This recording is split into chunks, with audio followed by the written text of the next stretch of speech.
shall be taking you through the legal module today about how and why to formalize our businesses. Sole proprietor. Now, if you're a sole proprietor, it means that you run your business by yourself.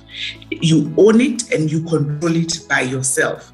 And this is done by getting a business name and registered under the Business Name Act. Now there's an easy way to do it. Before, we used to go through the Office of the Attorney General, go to Sharia House, and it was a bit of a long process, not too long. Now, all these things have been made very, very easy through eCitizen. So please take up the opportunity if you haven't formalized. So let's look at what are some of the advantages and what are some of the disadvantages. So I have named the advantages as yeas and the disadvantages as nays.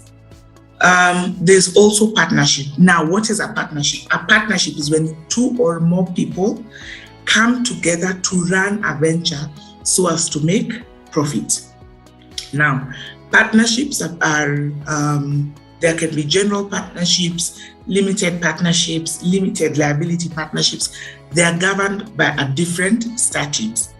And then we have the limited liability companies, which are governed by our Companies Act. They have quite a number of advantages. I actually said there that, there are so many that I thought, what, it's good that I just put them on a different slide. So let me just jump into them for a bit. First of all, human beings die, companies do not. Meaning what? That there is perpetual succession, that whether or not you're around, that your company can continue running for many, many years. If we think about it, I know one of the trainers the other day gave this example. An American company called Ford was started hundreds of years ago. But what happens now, you have their great-grandchildren, I believe, who are still running the business. They still form part of the board. Obviously, there are many professionals globally, but because they run it under a limited liability company, it continues.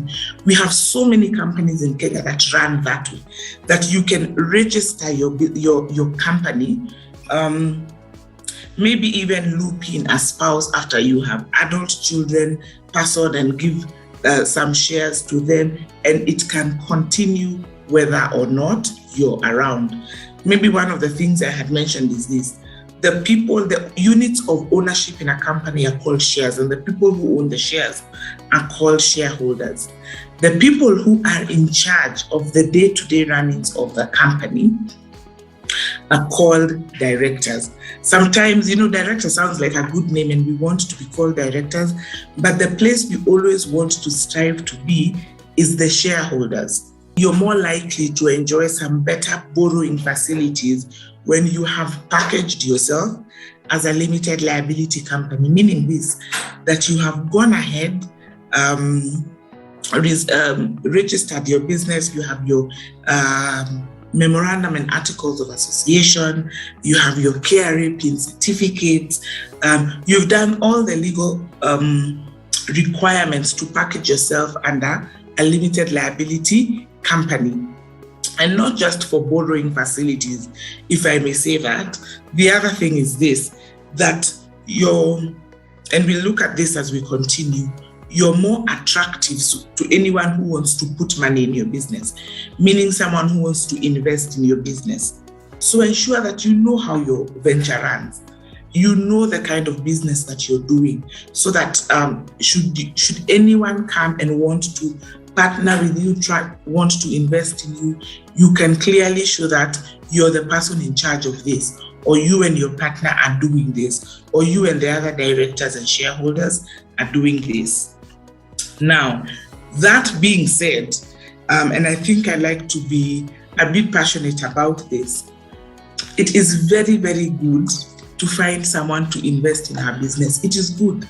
It is good if we can find someone to come and put that extra 500,000, that extra 1 million or 2 million, that extra one, however much the amount, you would like people to put in your venture.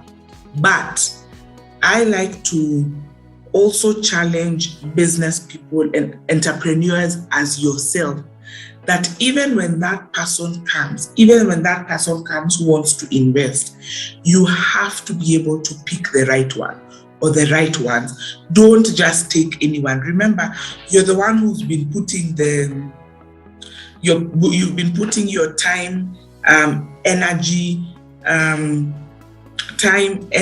finances, everything into this venture. So you don't just want anyone to come in. And this is what this is about. How do you pick the right one?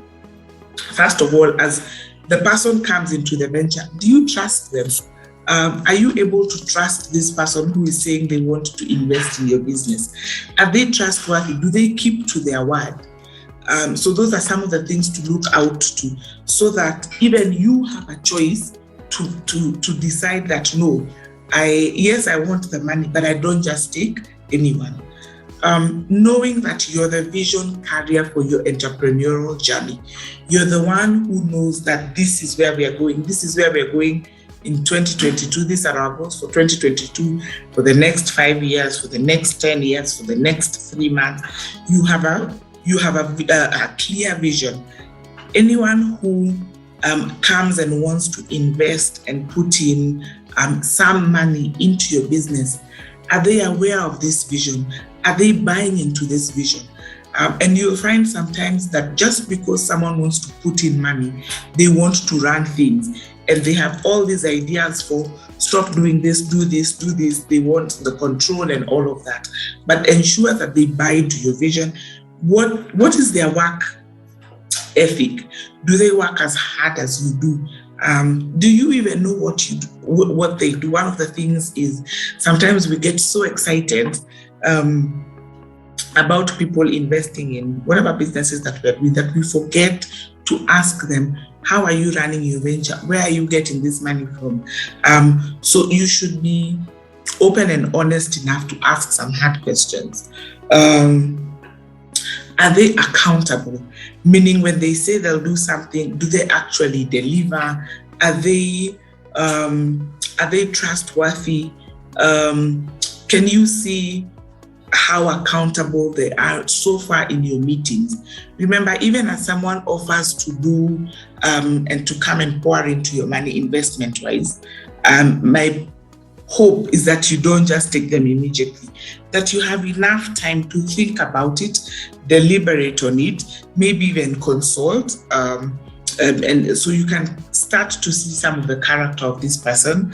And then the other thing is ensure that you, as the entrepreneur, maintain control of your business vision. Now, if you have someone who wants to invest in your venture, there are sometimes we have found people who want to invest in your venture, but they want to take you to a completely different direction. And their reasoning, and I've had, sometimes it comes out very arrogantly that, but I'm the one putting money into your, but I'm the one who's putting money into your business. I can tell you what to do. You have to ensure that even as you get people to come and invest into your venture, to put in money, to add some capital, one of the things is ensure that they buy into your vision, they are attracted to your vision, and they come and join you. They don't come and push you out and do their own thing. The other thing I always encourage people is, especially if you have a limited liability company, ensure that you always maintain the most shareholding out of all the other people who are in it. And once you have all of this, it's good to capture all of this in an investment agreement. So I wanted to talk about the kind of relationships that we have when we are running a business, the kind of contracts that we get into when we are running a business. Maybe I should just start off by saying, first of all, for you, even to prepare to have any contract, even to prepare to have any agreement with someone, there are some few essentials even as we get to this, there are few essentials that you have to have. You first of all must be an adult. You must have capacity. Capacity meaning that you are of sane mind, you're an adult, and it is done consensually. Consensually meaning this, that there's not any party that is being forced to enter into that business relationship or agreement. The other thing is that there has to be consideration.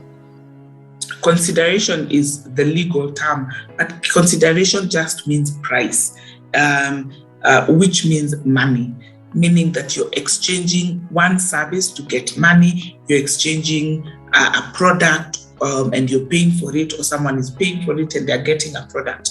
But there must be consideration. Sometimes the consideration is in kind, meaning that they're not paying hard cash, but you have to show consideration in any agreement.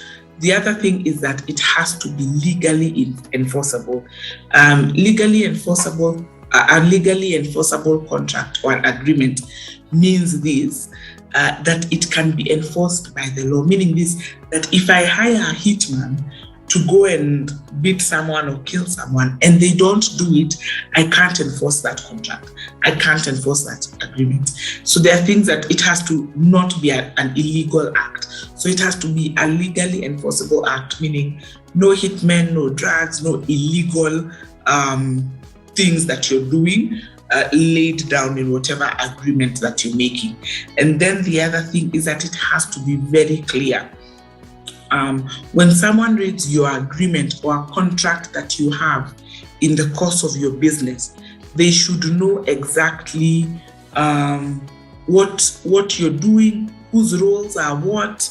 That document should be comprehensive enough to give all the details.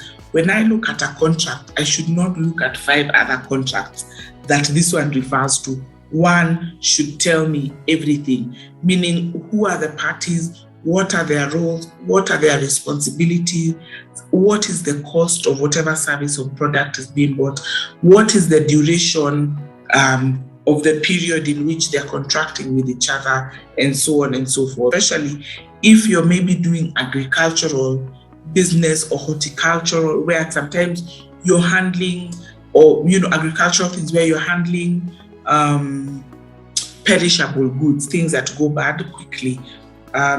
Do you even package your goods? How do you package them? What quality control measures do you use? One of the other things is sometimes, as we think about, and I think I mentioned permanent workers, you could have consultants. One of the things to mention is that never take casual workers for granted. Sometimes just because maybe you have a construction somewhere, or you have what we call people working for you, juakali, ensure that you treat them well and legally, meaning define their period of work, whether it is that they're coming weekly, they're just coming for this week. Make sure they know that I'm coming for these 2 weeks. Kama kazi haitamalizika, maybe we'll extend for another 2 days. So define that period. Define how you will pay them. Are you going to be paying them 300 or 400 or 500 or 1,000 a day? How are you going to be paying them? Or are you going to be paying them per week? Have you set the goals of what they are doing? Ensure that you have no discrimination. If you have a set of workers doing the same work, ensure that you are paying them equally. Ensure that you have good termination policies, even for the casual workers. And I say that because I think most of us are so used to permanent workers can take you to court, so can consultants, but we almost not discriminate, but we overlook how we engage with the casual workers. So ensure that even when you're firing them, you don't just wake up and say, I didn't like your work, I like money. Give them time to remedy what it is that they did wrong. Give them notice and tell them, you didn't do this well, I'm giving you 1 more chance, or 2 more chances, or 3 more chances, and so on and so on. Find out if they are in a union. if whatever work they are doing, if there's actually a trade union for that. The other thing is, if in your business there's threat of injury in whatever work that they're doing, maybe part of the work that you do is quarry work, meaning that they need protective gear, maybe they're climbing on top of high buildings, ensure that they have, you've given them protective gear, that you have ensured that they even know how to operate any heavy machinery if they need to.